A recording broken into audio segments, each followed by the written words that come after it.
Siddhaswarupananda,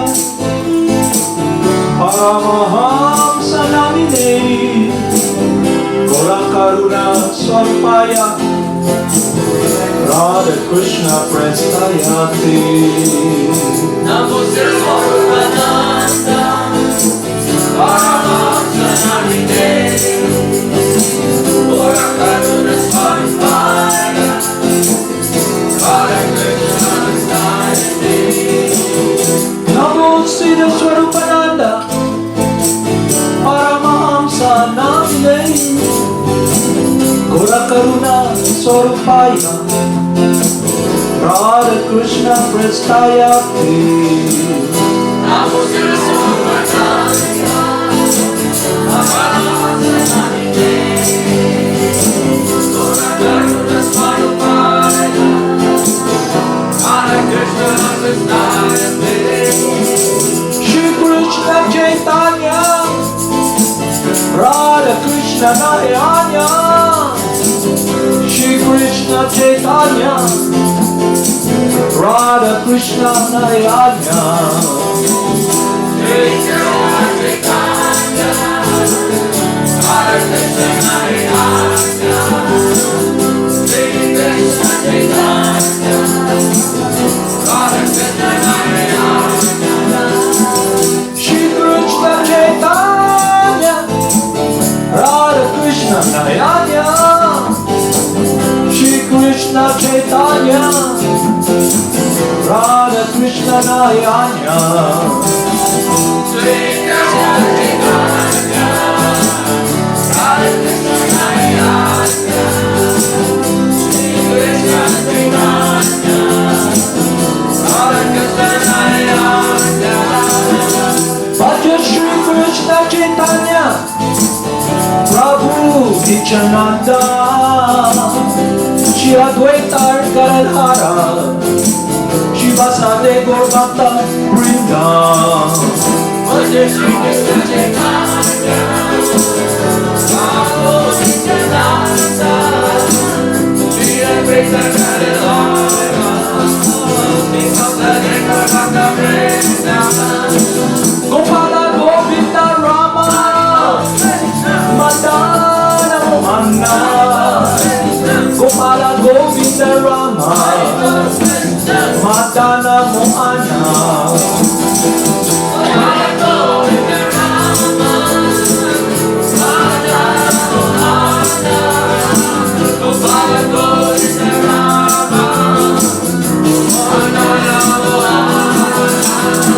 Gopala Govinda Rama, Madana Mohana, Gopala Govinda Rama, Madana Mohana. Hari Bol Nitai Gaur, Hari Bol. Jai Gurudev, Hari Bol Nitai Gaur. Gauranga, Gauranga. Gopala Govinda Rama, Madana Mohana. Gopala Govinda Rama, Madana Mohana, Gopala Govinda Rama, Madana Mohana. Gopala Govinda Rama, Madana Mohana.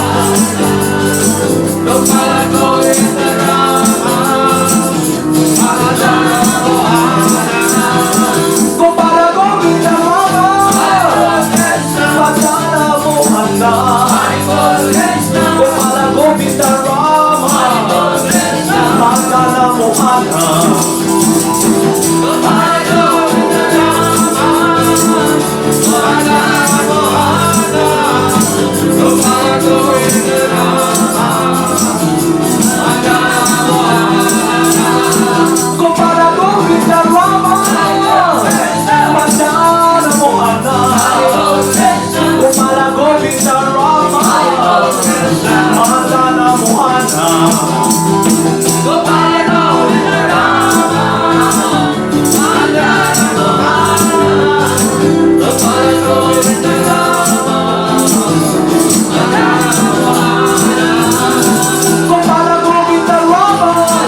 Mohana.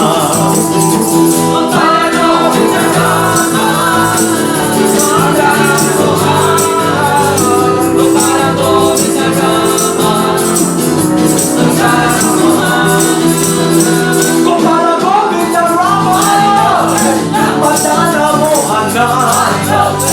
Gopala Govinda Rama, Madana Mohana.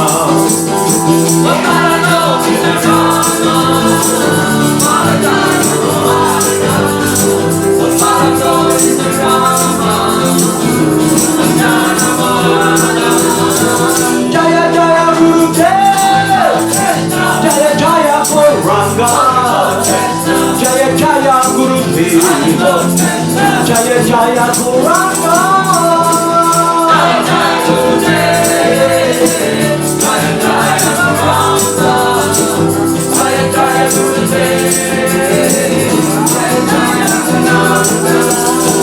Jaya Jaya Srila Prabhupada, Jaya Jaya Gurudev, Jaya Jaya Srila Prabhupada, Jaya Jaya Gurudev.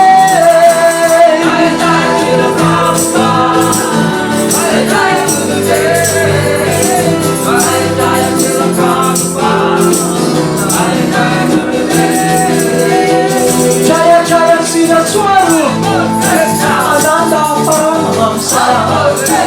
Jaya Jaya Siddhaswarupananda Paramahamsa.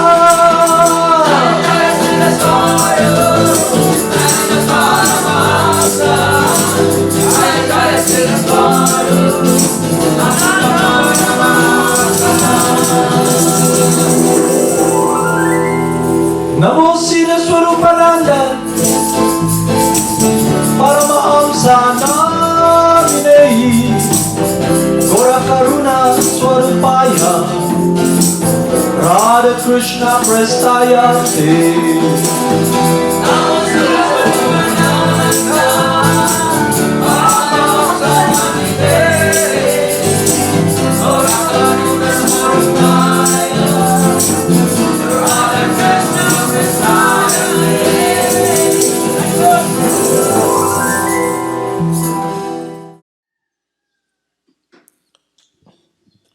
It is also considered to be disadvantageous to desire liberation.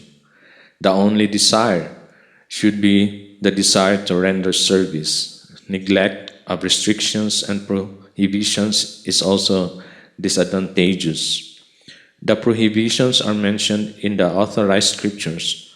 One should not indulge in illicit sex life, intoxication, meat eating, or gambling.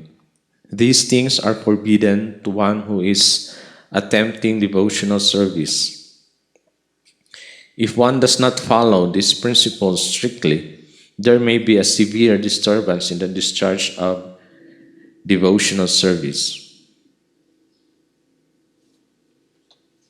If one is not particularly careful, even by watering the plant of devotional service, unnecessary weeds will grow and hamper progress.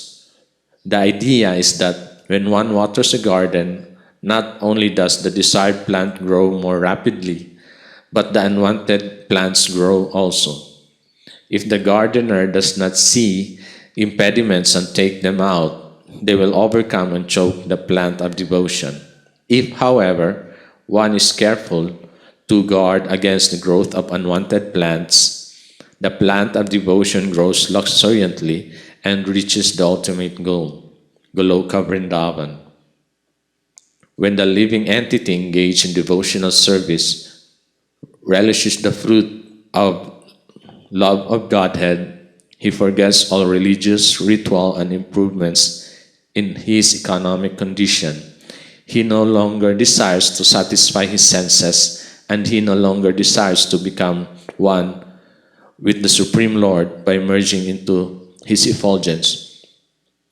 So basically, people here are categorized into or have these activities. First is they are engaged in sense gratification, People want to enjoy through their senses, and some they set this as their goal, and others engage in economic development, trying to accumulate wealth, and in doing these activities, one sees problems and therefore wants to be liberated. That's why they engage in religious practices. And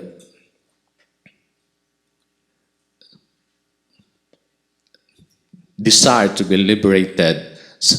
So the activities in this world is sense gratification, economic development, religiosity, and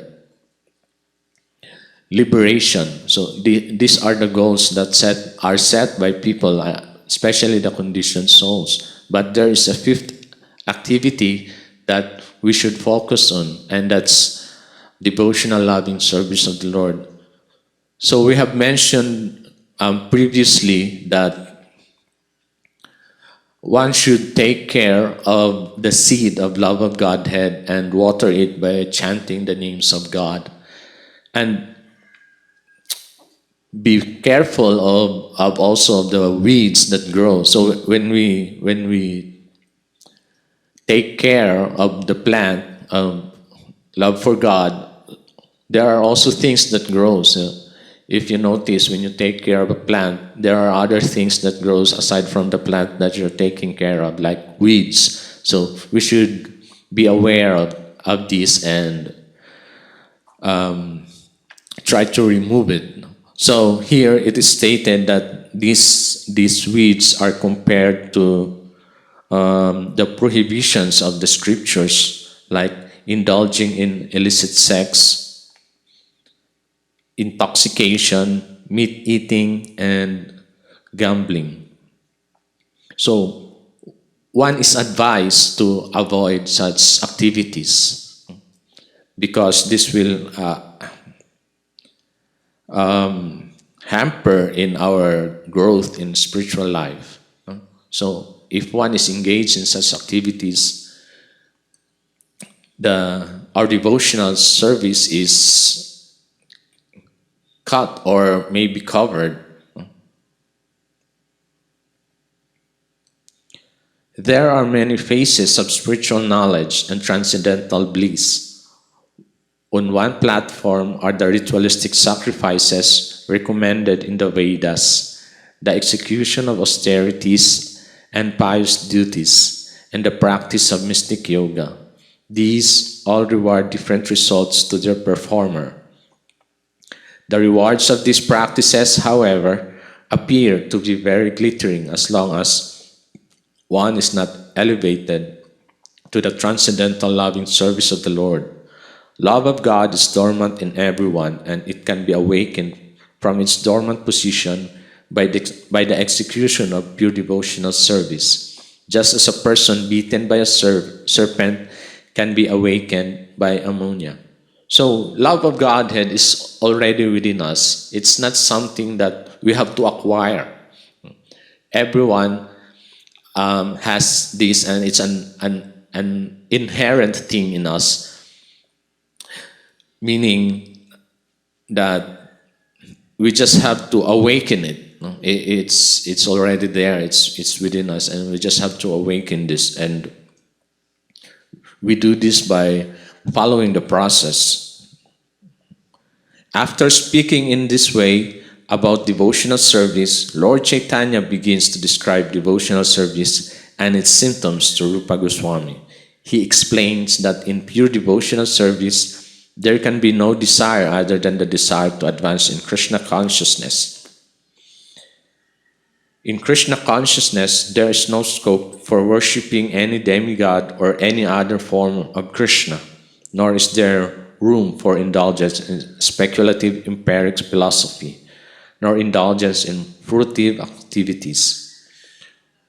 One should be free from all these contaminations. A devotee shall accept only those things that are favorable to keep his body and soul together, and should reject those things that increase the demands of the body.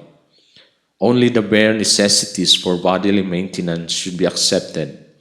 By minimizing bodily necessities, one can primarily devote his time to the cultivation of Krishna consciousness through the chanting of the holy names of God. Pure devotional service means engaging all the senses of the body in the service of the Lord. At the present moment, our senses are all designated because the body is designated. Consequently, we think that this body belongs to a particular society or a particular country or a particular family. In this way, the body is bound by so many designations. Similarly, the senses belong to the body, and when the body is subject to such designations, the senses are also. Thus, the senses engage themselves on behalf of family, society, nation, and so on. When they are so engaged, they cannot cultivate Krishna consciousness. The senses must be purified, and this is possible when one purely understands that he belongs to Krishna and that his life belongs to Krishna. The devotee should see his identity as an eternal servant of Krishna. In this way, one can engage his senses in the service of the Lord. Such engagement is called pure devotional service. I remember one time there was a teacher here some years back, and he was telling me that he's interested in practicing spiritual life, but unfortunately he said that he has a family and has to take care of his family, so he cannot do it. He was thinking that taking care of the family is his priority, and unfortunately, our life should be focused on Krishna, and when we do that, everything will be taken care of. Like if you are engaged in devotional service, automatically our family is taken care of, because thinking that when we practice spiritual life and we will be neglectful of our material responsibilities is false. It's a wrong idea. No, this is due to false bodily identification, that I am this body, I own everything here that is designated, like I have a family to take care of. So sometimes we are trapped, or we feel like we are bound to the labels and designations that we are in, like a family person. No? So this guy, he's thinking that, how can I take care of my family if I practice spiritual life? And I have a responsibility to take care of my family. That's why I cannot practice spiritual life. So it's the opposite. When one is responsible enough to take care of his spiritual needs, automatically the material needs can be taken care of. So quoting from the Bible, it is said there that one should seek first the kingdom of God, and everything shall be added unto it. So and similarly in the Vedas also, when one waters the root of the tree, automatically the whole plant is nourished. So in this way, when we engage in spiritual practice, when we engage in spiritual activities and try to develop our spiritual life to progress spiritually, automatically our material needs will follow. So it doesn't necessarily mean that we will have more resources, more wealth, but we will have more understanding on how we should live in this world, and we'll have a better perspective on how we should act and live, as part of God, not as a person identifying in this body. So we have this idea that I can only take care of my family if I can provide them with the material things that they need. So in this way, we will be neglecting what is essential, what the person really needs. So instead of doing that, we should do first provide them with spiritual need, and then material need follows. A person who is spiritually responsible automatically becomes materially responsible. But the opposite is different. When you are materially responsible, you'll have, there's a chance that you'll forget about spiritual life and be engaged or trapped in spiritual activities and forget about spiritual life. No? In this way, you will be perpetually be here in this world trying to survive. No? So your goal will be trying to survive. No? So earlier we read the activities of the conditioned soul, economic development, and such activities will just help us be more engaged here. So if one wants to get away from the cycle of birth and death, so one should engage in spiritual activity, engage in trying to achieve love of Godhead. A pure devotee accepts the transcendental loving service of the Lord, but rejects all kinds of liberation for his personal sense gratification. So many people are thinking that salvation or liberation is the highest form. And actually, we can achieve such liberation when we are engaged in loving service. Automatically, we are liberated when we have love for God. But if we try to achieve liberation, it does not follow that we can have love for God. But if we have love for God, automatically we will be liberated. Liberation, sense gratification, and economic development and religiosity are activities that concerns oneself. So these activities are considered as selfish activities because we are only thinking about ourselves. I want to enjoy my senses. I want to acquire more wealth, to be financially free, economically developed, and after accumulating this, you'll see the activities you've done, sinful things, and you engage in religious activities to become liberated. So you're still thinking about yourself. You want to get away from hell. You don't want to suffer. That's why you're thinking of, I want to become liberated and be saved. So these things are selfish activities. You're concerning about yourself. But the fifth activity, love of Godhead, is centered around God. So this is selfless activity. It's not about you anymore.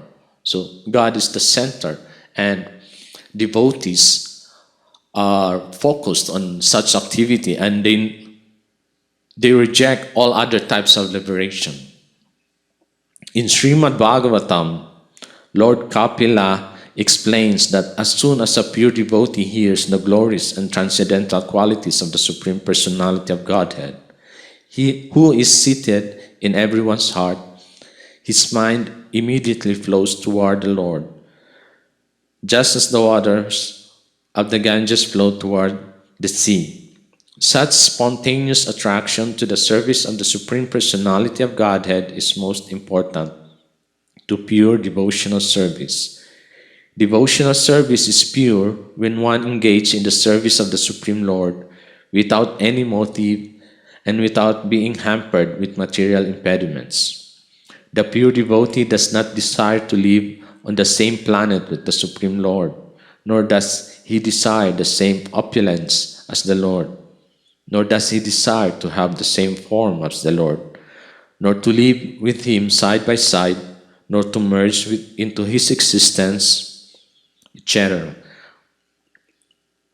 Even if the devotee were offered such rewards by the Lord, he would reject them. The point is that a devotee is much absorbed in the transcendental loving service of the Lord that he has no time to think of any benefit beyond his immediate engagement. Just as an ordinary materialistic businessman thinks of nothing else when he is absorbed in his business, a pure devotee, when engaged in the service of the Lord, does not think of anything beyond that engagement. If one is absorbed in the rendering of service, he can be understood to be elevated to the highest position of bhakti. By such transcendental loving service alone can one surpass the influence of Maya and relish pure love of Godhead. As long as one desires material benefit or liberation, which are called the two witches of allurement, he cannot relish the taste of transcendental love and service to the Supreme Lord. As long as one desires material benefit or liberation, which are called the two witches of allurement, he cannot relish the taste of transcendental love and service to the Supreme Lord. So there is these two witches of allurement. Sensual pleasure or material desires and liberation. In Sanskrit, it's called mukti and bhukti.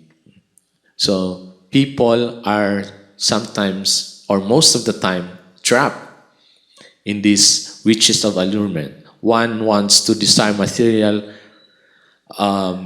things, either sensual gratification or accumulating wealth, and the other one is being liberated. If one cannot get away from these witches of allurement, then it is hard for them to taste the sweetness of transcendental loving service to God. There are three stages of devotional service. The first is the beginning stage of cultivation. The second is the realization of service. And the third, the supreme stage, is the attainment of love of Godhead.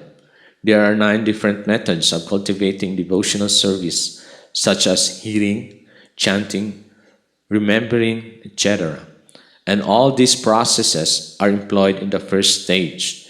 If one is engaged in chanting and hearing with devotion and faith, his material misgivings gradually become vanquished. As his faith in devotional service gradually increases, he becomes assured of a higher perfectional position.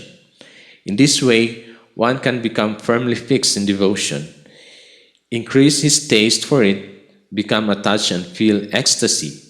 This ecstasy occurs in the preliminary stage of love of Godhead.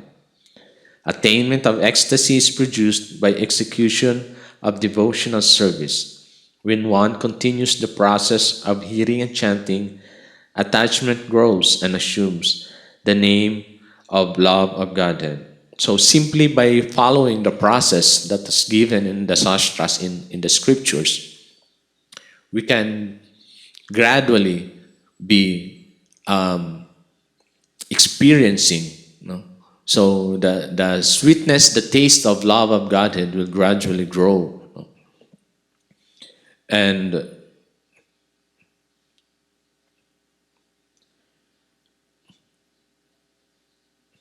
when one attains the third stage of transcendental love of Godhead, there occur further developments known as transcendental affection, emotion, ecstasy, and extreme and intense attachment. These are technically known by the terms raga, anuraga, bhava, and Mahabhava. The progress from one stage to another can be compared to the thickening of sugar candy juice. In the first stage, sugar candy juice is like a thin liquid. When, by evaporation, it becomes thicker and thicker. It turns into molasses. Finally, it turns into granules and becomes sugar, rock candy, and so on. Just as liquid sugar juice progresses from one stage to another, similarly, transcendental love for the Supreme Lord develops by stages. When one actually becomes situated on the transcendental platform, he becomes steady. Unless one is situated, his position may not be steady and he may fall down. When one is actually situated transcendentally, there is no fear of falling down. This stage of understanding is technically called Sthayi Bhava. There are even stages beyond this position, and they are known as Vibhava, Anubhava, Sattvika, Vyabhichari. After one attains this, there is actually an exchange of rasa, or transcendental activity, with the Supreme Lord. This exchange in loving reciprocation between the lover and the beloved is generally called Krishna Bhakti Rasa. It should be noted that transcendental loving exchanges stand on the steadfast position of Sthayi Bhava, as explained before. The basic principle of Vibhava is Sthayi Bhava, and all other activities are auxiliary for the development of transcendental love. The ecstasy of transcendental love has two components: the context and the cause of the excitement. The context is also divided into two parts: the subject and the object. The exchange of devotional service is the subject, and Krishna is the object. The transcendental qualities are the causes of excitement. This means that the transcendental qualities of Krishna excite the devotee to serve him. The impersonal philosophers say that the absolute truth has no specific qualities, but the Vaishnava philosophers say that the absolute truth is described as nirguna, without qualities, because he has no material qualities. This is not to say that he does not have spiritual qualities. Indeed, the Lord's spiritual qualities are so great and so enchanting that they can even attract a liberated person. This explained in the Atmaram verse of the Srimad Bhagavatam, where it is said that those who are already situated on the platform of self-realization are attracted by the transcendental qualities of Krishna. This means that Krishna qualities are not material but pure transcendental. The higher states of ecstasy can be characterized by the following 13 transcendental activities: dancing, rolling on the floor, singing, clapping, bristling of the hairs of the body, thundering, yawning, breathing heavily, forgetting social conventions, salivating, laughing, aching, coughing. All these symptoms are not awakened simultaneously. They are act according to the exchange of transcendental relationships. Sometimes one symptom is prominent, and at another time another is prominent. The transcendental rasas, or relationships, can be divided into 5. The initial stage is called Santarati, wherein one who is liberated from material contamination appreciates the greatness of the Supreme Personality of Godhead.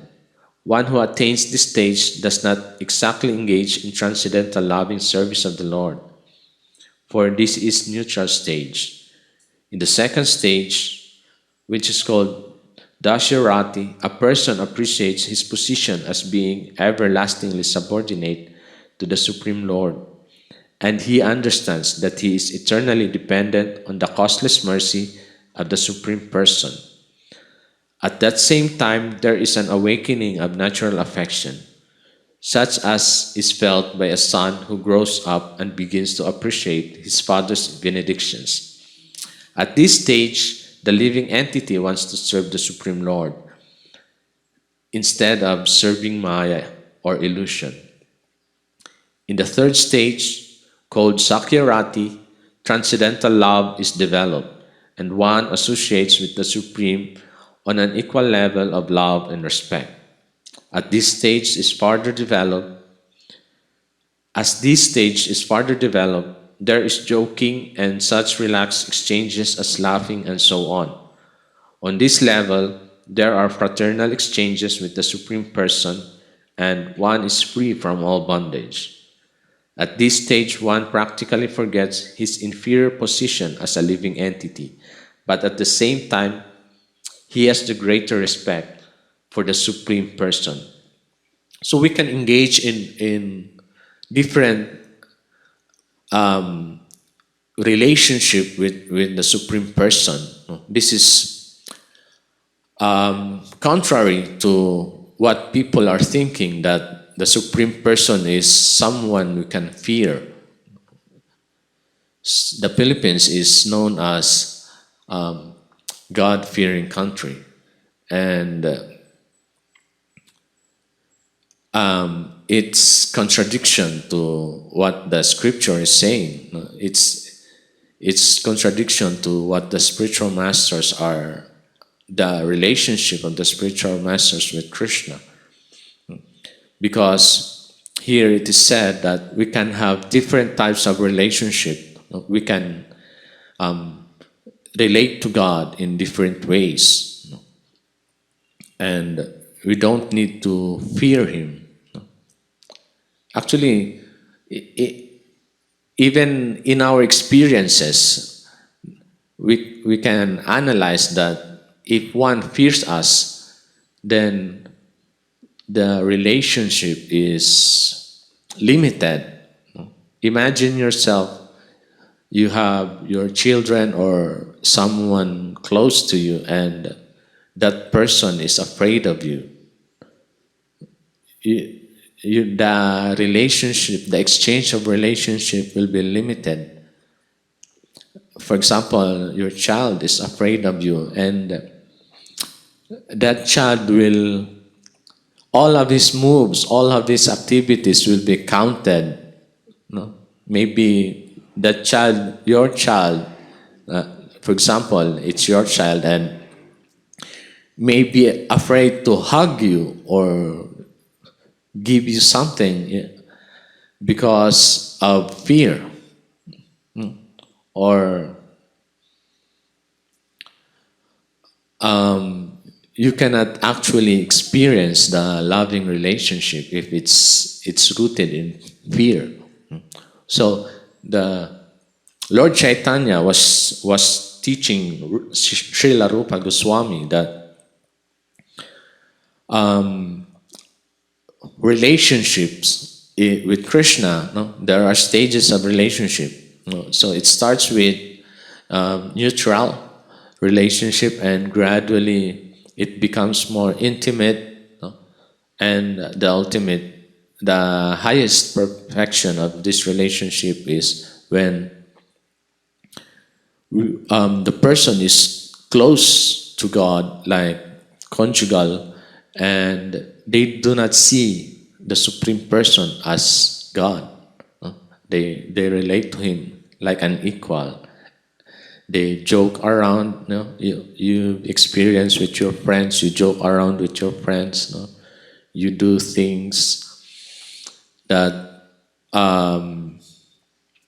you cannot do if you're thinking this is the Supreme Person. So in high school, usually you'll see these activities. Friends joke around. Minsan merong nagbabatukan. Tapos pagka magbatukan, magtatawanan. If you're thinking that that person is the Supreme Person, hindi mo malapitan, You cannot even approach. Maybe when you see that person, ang una mong gagawin is you drop down and bow. You can't even get close, You'll be afraid. Maybe you'll zap you with the thunder. because of fear, no? So the highest perfection of relationship with God is not fear. We should experience that relating to God, no, should be, we should be more close to Him. No, we should not be afraid of Him. No? And it's more sweeter when we relate to God in this way. No? And when we engage in the process of devotional service, one can experience the transcendental mellow or rasa that we are in. So when we hear the pastimes, when we hear stories about Krishna,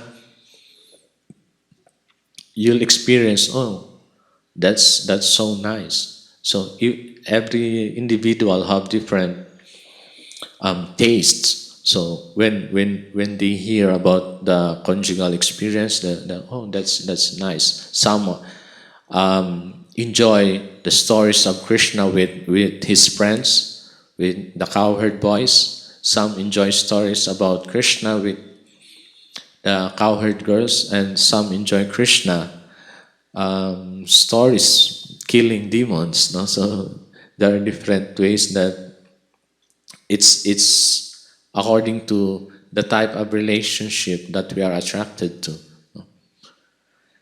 And this is far from being afraid. You cannot actually experience the taste of love or sweetness of this love if we are afraid of God. No? Because Krishna is the supremely lovable person. Actually, He wants us to be more closer to Him, to love Him, to embrace the holy names. No, He does not want us to be afraid of Him. So there's just a story in wherein Krishna, no? So his friends and Lord Balaram, they were telling Mother Yasoda that Krishna is eating mud. He's eating mud. So Mother Yasoda was, is that true, Krishna? Let me see. I'm not eating mud. No. So, kids. And so, okay, if you're telling the truth, you have to open up your mouth. You open up your mouth. So when he opens up his mouth, Mother Yasoda saw the whole material creation. No, everything was there. She even saw herself there. So nakita niya yung material creation sa mouth ni Krishna. And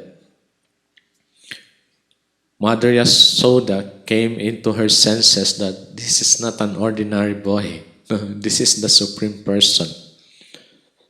And she was so afraid and she even fainted. No? So imagine you are the mother of Krishna, no? The Supreme Person, and you are feeding him, no? You'll be afraid, no? Oh, hindi mo siya makarga kasi you have this fear, no?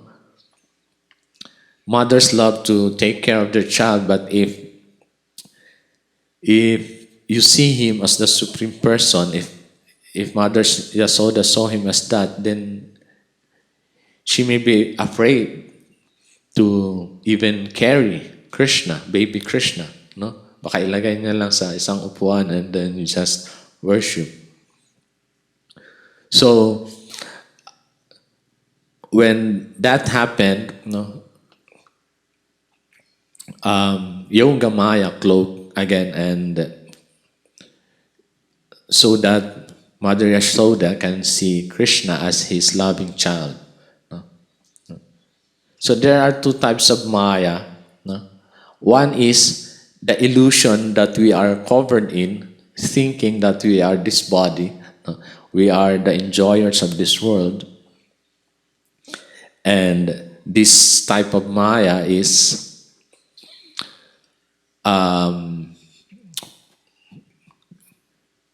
the one who makes us separated from Krishna. And the other one, the Yoga Maya, is it covers our senses so that it helps us see Krishna as someone, as the lovable person, not as the supreme person.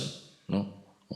So we are covered so that we will not be afraid. So the other one, the Mahamaya, is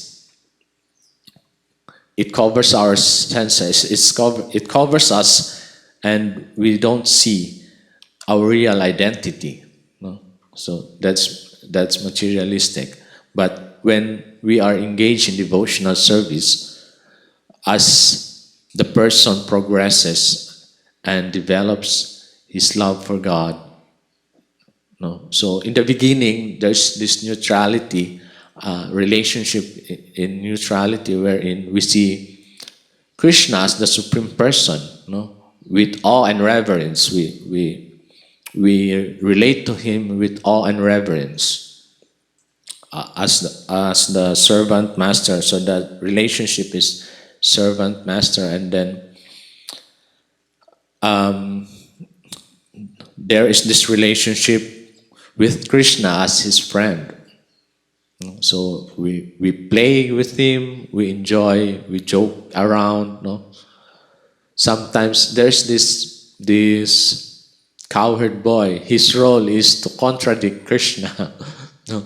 So, di ba, meron yung laging kontrapelo, we call it in Tagalog, kontrapelo. Pag may sinabi, yung isa kokontra. So that's his role. And so there are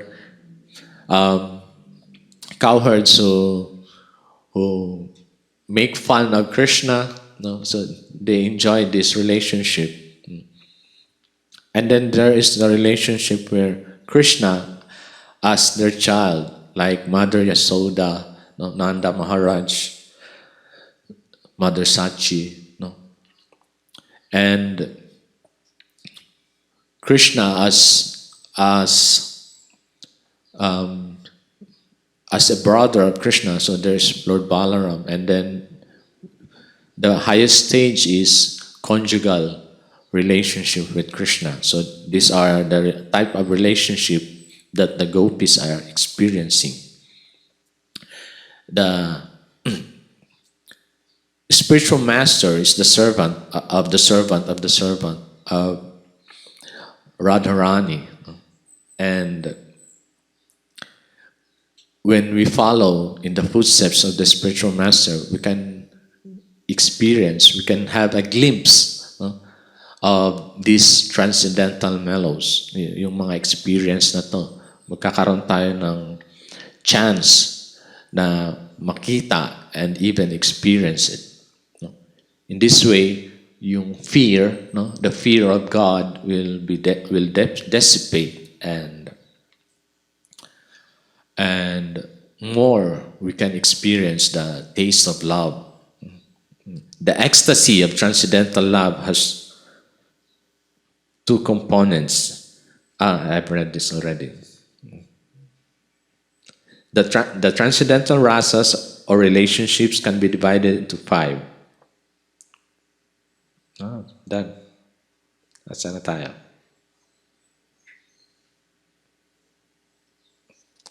Besides these 5 primary rasas or relationships, there are 7 secondary rasas which consist of laughing, having wonderful visions, entering into chivalrous relationship, experiencing pity, feeling anger, and experiencing ghastliness and devastation.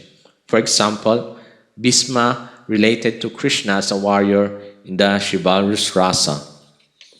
Hiranyakashipu, however, experienced an exchange of the ghastly and devastating rasa.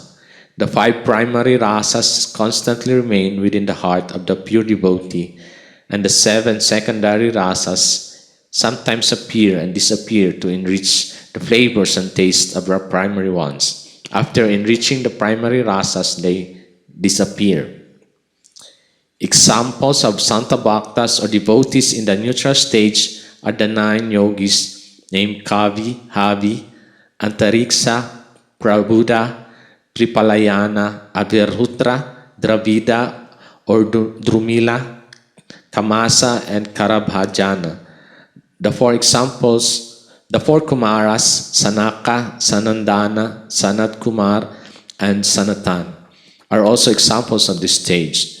Examples of devotees in the 2nd stage, the Dasya stage of servitorship, are Raktaka, Chitraka, and Patraka in the Gokula Rasa. These all functions as servants of Krishna. In Dwaraka there is Daruka, and in the Vaikuntha planets there are Hanuman and others. Devotees in the 3rd stage, the stage of friendship, are Sridhama in Vrindavan and Bhima and Arjuna in Dwaraka and on the battlefield of Kurukshetra. There are many others also. As far as those relating to Krishna in paternal love, they include devotees like Yashoda and Maharaj Nanda, that is, Krishna's mother and father, uncle, and similar relatives. In conjugal love, there are the damsels of Raja, Vrindavan, and the queens and goddesses of fortune in Dwaraka. No one can count the vast number of devotees in this rasa. Attachment to Krishna can also be broken down into 2 categories. On one platform, there is attachment with awe and veneration. This type of attachment might be characterized by a certain lack of freedom, and it is exhibited in Mathura and in the Vaikuntha planets. In these abodes of the Lord, the spirit of transcendental loving service is restricted. However, in Gokula Vrindavan, love is freely exchanged, and although the cowherd boys and damsels of Vrindavan know that Krishna is the Supreme Personality of Godhead, they do not show awe and veneration because of the great intimacy of their relationship with Him. In the 5 principal transcendental relationships, awe and veneration are sometimes impediments obscuring the Lord's actual greatness, and sometimes they actually impede one's service to the Lord. When there is friendship, paternal affection, and conjugal love, however, such awe and veneration are reduced. For instance, when Krishna appeared as the son of Vasudeva and Devaki, his parents prayed to the Lord with awe and veneration because they understood that the Supreme Lord Krishna, or Vishnu, had appeared before them as their little child. This is confirmed in Srimad Bhagavatam. Although the Supreme Lord was present as their child, Devaki and Vasudeva began to pray to Him. Similarly, when Arjuna saw the universal form of the Lord, he was so afraid that he begged pardon for his dealings with Krishna as an intimate friend. As a friend, Arjuna often behaved unceremoniously with the Lord, and upon seeing the awesome universal form, Arjuna said, "I have in the past addressed you as, O Krishna, O Yadava, O my friend, without knowing you, your glories. Please forgive whatever I may have done in madness or in love. I have dishonored you many times while relaxing or while lying on the same bed or eating together, sometimes alone and sometimes in front of many friends. Please excuse me for all my offenses." Similarly, when Krishna was playing jokes on Rukmini, she feared that Krishna might leave her and become so perturbed that she dropped the fan with which she was fanning him and fainted, falling unconscious on the floor. As far as Yasoda, Krishna's mother in Vrindavan, is concerned, it is stated in Srimad Bhagavatam, the personality of Godhead who is worshipped by all the Vedas and Upanishads, as well as by the Sankhya system of philosophy and all authorized scriptures, was considered to be born in her womb. It is also stated that Mother Yasoda bound the child Krishna with a rope, as if he were an ordinary son born of her body. Similarly, there are other descriptions of Krishna being treated as an ordinary person. Indeed, when he was defeated in games with his friends, the cowherd boys Krishna would carry them, notably Sridham, on his shoulders. Regarding the dealings of the gopis with Sri Krishna in Vrindavan, it is described that when Sri Krishna took Srimati Radhika alone from the rasa dance, she thought that Krishna had left all the other gopis. Although they were all equally beautiful, he satisfied her in this way, and she began to think proudly, "My dear Lord Krishna has left the beautiful gopis, and he is satisfied with me alone." In the forest, she told Krishna, "My dear Krishna, I am unable to move anymore. Now, if you like, you can take me wherever you desire." Krishna replied, "Come, lean against my shoulder." And as soon as he said this, he disappeared, whereupon Srimati Radhika repined greatly. When Krishna disappeared from the scene of the rasa dance, all the gopis began to repent, saying, "Dear Krishna, we have come here and have left aside our husbands, sons, relatives, brothers, and friends, neglecting their advice. We have come to you, and you best know the reason for our coming here. You know that we have come because we are captivated by the sweet sound of your flute, but you are so cunning that in the dead of night you have left girls and women like us. This is not very good for you." The word sama means controlling the mind and keeping it from being diverted in various ways by fixing it on the Supreme Personality of Godhead. When one's mind is fixed on the Supreme Lord, he is known to be situated on the sama platform. On that platform, the devotee understands that Krishna is the basic principle behind everything that is within one's experience. This is also explained in Bhagavad Gita. Such a person can understand that Krishna is present in everything and is distributed all over the cosmic manifestation. Although everything is under the control of the Supreme Lord and is situated in His energy, everything is nonetheless different from Krishna in His personal form. It is also stated in Bhakti Rasamrita Sindhu that one who understands these, whose intelligence is fixed on Krishna, has attained the platform of Sama.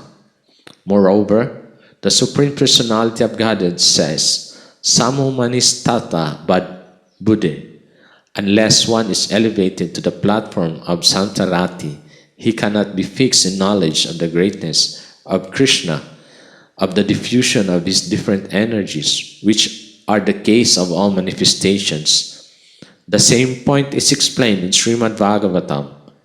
Stability of mind can be achieved by one who has concluded that the Supreme Personality of Godhead is the original source of everything. And when one can control his senses, that is called sama. When one is ready to tolerate all kinds of sufferings in order to control the senses and keep the mind steady, that is called titiksa, or tolerance. And when one can control the urges of the tongue and genitals, that is called driti. From driti, one becomes dhira, pacified. A pacified person is never disturbed by the urges of the tongue and the genitals. So, we should try to control our senses. No? We should attain what's called as sama, no? Controlling the senses, and in this way we can have tolerance. No? So the first thing that we should do first is controlling the senses. No? When one is able to control the senses, then we can be tolerant, as like the prayer of Lord Chaitanya. No? So we can never experience tolerance if we are not able to control our senses. So it's very important that we be able to learn how to control our senses. And when one is tolerant, then gradually he can be pacified. We experience so many things. There is this flow of in our mind, the flow of thoughts that we experience in our mind. No? So it's very hard to control. No, so many desires that we experience in our mind, and sometimes we do things that are not helpful for us. No? It's not helpful for us. So then we get agitated. Magulo lagi yung pakiramdam natin, no? Parang ang gulo-gulo ng buhay. So to be able to be pacified, no? The longing that we want to achieve this, one first must experience that sama, no? Or be able to control the senses. So controlling the senses is very hard, but the process of chanting makes it so that we are able to control the senses. We engage in sadhana bhakti, the chanting, the hearing of God's names, remembering Him. So the 9 processes basically will help us to achieve sama, or control of the senses. And when we have that, then we can be tolerant, and there we'll be able to be pacified. So medyo mahaba na yung time. So we'll continue this later, and for now, let's try to control our senses to achieve sama by chanting the names of God. And Haribol Namaste, everyone.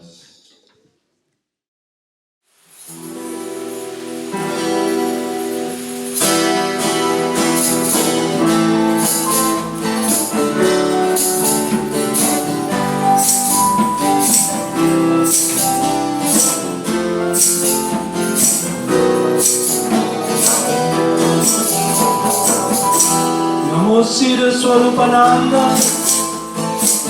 Paramahamsa Namini, Gora Karuna Swarupaya, Radha Krishna Prestaya Namo Siddhaswarupananda, Paramahamsa Namine, Gora Karuna Swarupaya, Radha Krishna Prestaya Shri Krishna Chaitanya, Radha Krishna Narayanya, Shri Krishna Chaitanya, Radha Krishna Narayanya, Shri Krishna Chaitanya, Radha Krishna Narayanya, Shri Krishna Chaitanya, Radha Krishna Narayana, Shri Krishna Chaitanya, Radha Krishna Narayana, Shri Krishna Chaitanya, Radha Krishna Narayana, Shri Krishna Chaitanya, Radha Krishna Narayana,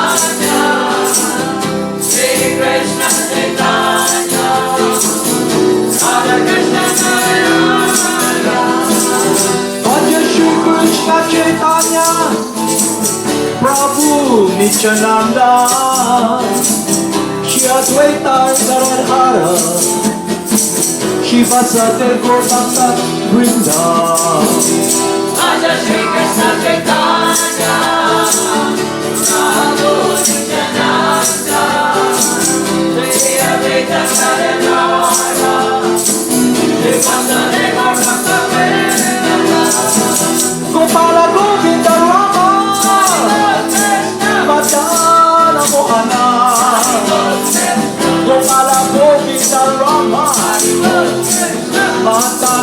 Mohana. Gopala Govinda Rama, Madana Mohana. Gopala Govinda Rama, Madana Mohana.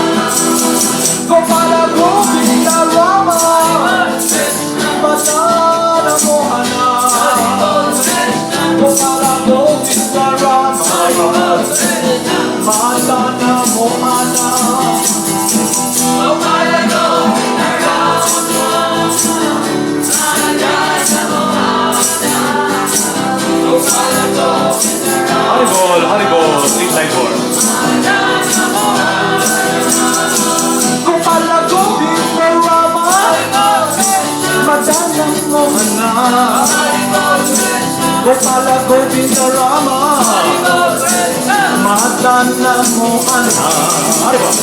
Gopala Govinda Rama, Madana Mohana. Gopala Govinda Rama, Madana Mohana. Gopala Govinda Rama, Madana Mohana. Gopala Govinda Rama, Madana Mohana. Haribol. Gopala Govinda Rama, Madana Mohana. Gopala Govinda Rama, Madana Mohana. Gopala Govinda Rama, Madana Mohana. Gopala Govinda Rama, Madana Mohana. Haribol, haribol, haribol. Gopala Govinda Rama, Goranga, Goranga. Madana Mohana.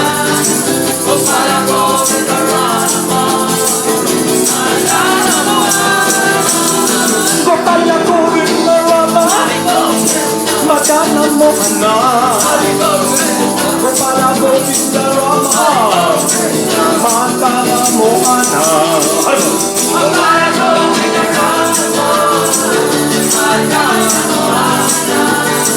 Gopala Govinda Rama, Madana Mohana.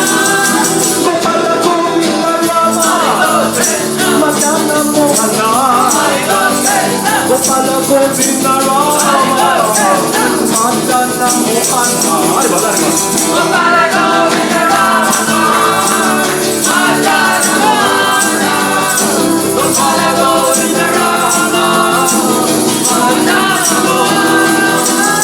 Gopala Govinda Rama, Madana Mohana.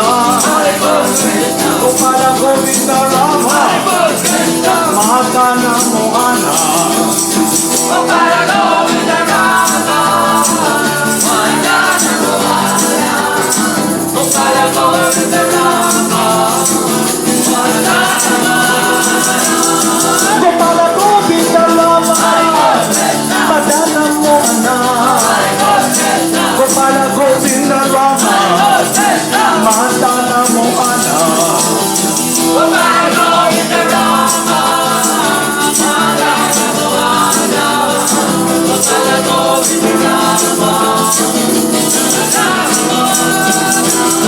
Gopala Govinda Rama, Madana Mohana. Gopala Govinda Rama, Madana Mohana.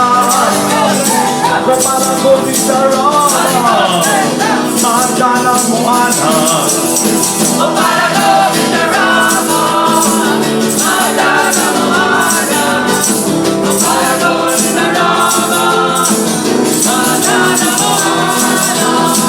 Jaya Jaya Gurudev, Jaya Jaya Goranga, Jaya Jaya Gurudev, Jaya Jaya Goranga.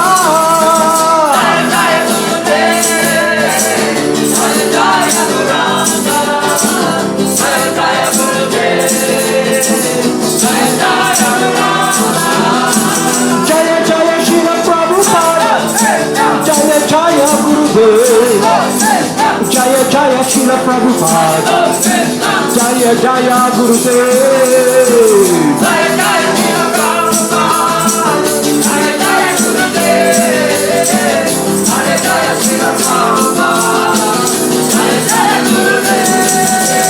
Jaya Jaya Siddhaswarupananda,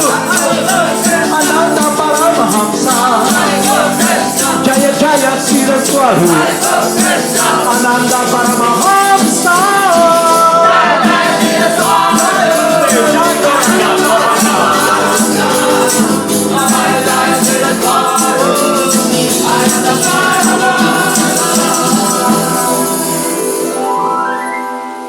Namo Siddhaswarupananda Paramahamsa Namine Gora Karuna Swarupaya Radha Krishna Prastayate.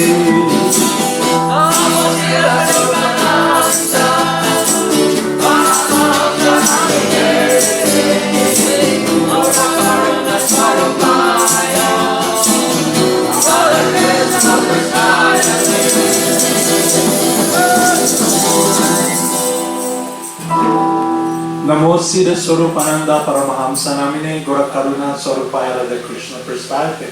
Raja Shri Krishna Chaitanya Prabhu Nityananda Shri Advaita Gadadhar Shivasadi Gaur Bhakta Vrindam. Hare Krishna Krishna Krishna Hare Hare Hare Rama Rama Rama Hare Hare. Hare Bol Namaste.